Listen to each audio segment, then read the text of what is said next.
আসসালামু আলাইকুম ভাইয়া। ওয়ালাইকুম সালাম।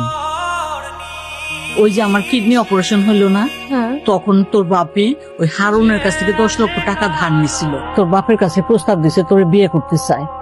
আরে কি সৌভাগ্য আমার। আপনি কি আমার বিয়ে করতে চাইছেন? কি করুম কও, তুমি ছাড়া মাথার মধ্যে কিছুই আহে না।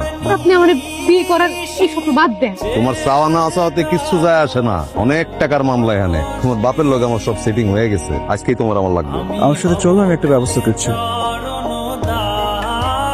ওর নাম ছোঁয়া। ওর অমতে বিয়ে হওয়ার কারণে ও বাসা থেকে পালিয়েছে।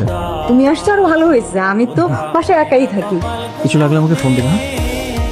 আপনার সাথে কি আমার এরকম কথা ছিল? আপনার মেয়ে আমার ফোন ধরতেছে না, কত বড় সাহস। আমার মেয়েটা যে এরকম করবে আমরা ভাবতেই পারি না। এখন আমরা মায়েরা কই পাবো কও বাবা?